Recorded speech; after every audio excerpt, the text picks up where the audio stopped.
Congress party बिल्कुल भटकी हुई पार्टी। जिन मुद्दों पर उसने स्वयं अपने कई बार चुनावों में घोषणा पत्रों में उल्लेख किया है, लेकिन वह साहस नहीं कर पाई उसको क्रियान्वित करने का। और किसानों की 20 वर्षों से यह मांग रही है कि उनको उपज का उचित मूल्य मिले, उनको औद्योगिक रूप से आगे बढ़ने का अवसर मिले, उनको फसलों पर कहीं भी फसल बेच सकने की छूट मिले। और इस देश की कोई पॉलिटिकल पार्टी ऐसी नहीं जिसने अपने घोषणा पत्रों में इनका उल्लेख न किया। और अब तक किसानों के हित में बनी हुई सभी कमेटियों में कोई कमेटी ऐसी नहीं जिसने यह संस्तुति न किया हो। लेकिन सब किसानों को भ्रमित करते थे, धोखा देते थे। मोदी किसानों के लिए समर्पित हैं।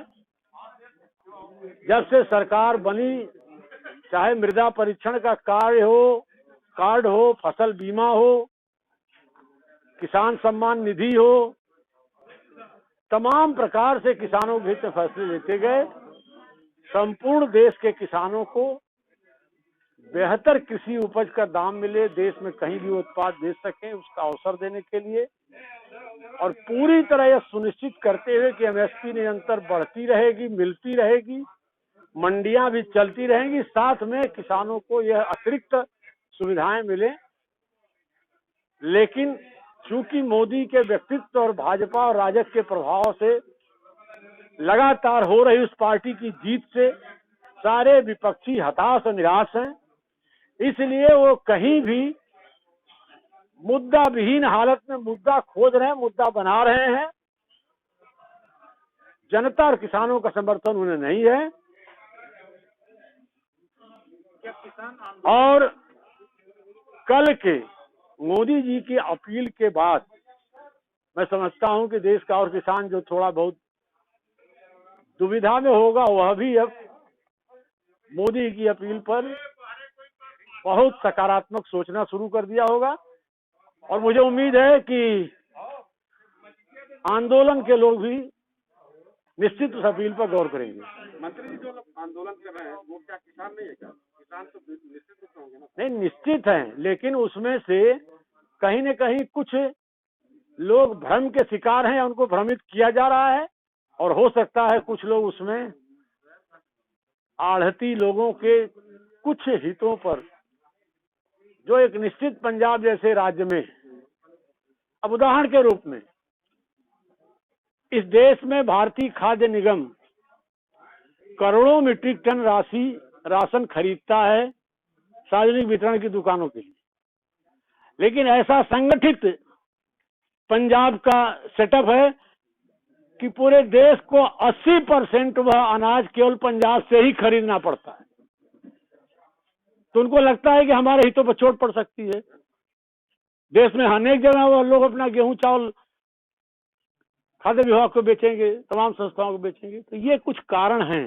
चर्चाएं हो रही है कि जो आंदोलनकारी है ये वही आंदोलनकारी है जो एनआरसी का जो विरोध करते रहे। नहीं, कुछ पोस्टर वहां आपत्तिजनक लगे, इस नाते इन चर्चाओं को बल मिला। फिर भी उन आंदोलनकारियों को हमारी सरकार पूरी मर्यादा दे रही है। आप देख रहे होंगे कि सरकार लगातार बातचीत कर रही है, लगातार पहल कर रही है। आंदोलन में गलत दिशा में न जाए, वो भी आंदोलनकारी कोशिश है। सरकार भी कोशिश कर रही है कि किसानों का कोई दुरुपयोग न करे। सरकार पूरी, देश के प्रधानमंत्री ने उनसे अपील की, इतनी तमाम टिप्पणियों के बावजूद। और आपको नहीं लगता कि आप देश में, मैं खुद अनेक आंदोलनों का हिस्सा रहा हूं, ऐसा आंदोलन पहली बार देख रहे होंगे आप लोग, जहां मसाज भी हो रहा है, पार्लर भी चल रहे हैं।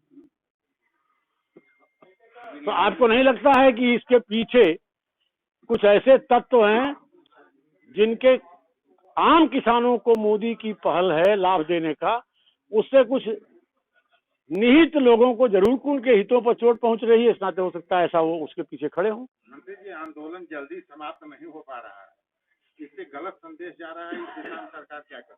अब सरकार तो वार्ता के 1 नहीं 6 राउंड कर चुकी। प्रधानमंत्री खुद सामने आके अपील किए। उद्देश्य यही न है कि आप सही समझें और आज तक किसी देश में जिद पर कोई विषय का समाधान नहीं होता। सरकार कह रही है कि तर्क और तथ्यों, सरकार कहीं अड़ियल नहीं, सरकार कह रही है तर्क और तथ्यों के साथ आइए, जो संशोधन करना होगा उस पर हम तैयार हैं। लेकिन ये जिद करना है कि नहीं तीनों कानून रद्द करिए, तो संसद के इतने बहुमत से पारित कानून के पीछे क्या कोई तर्क नहीं है?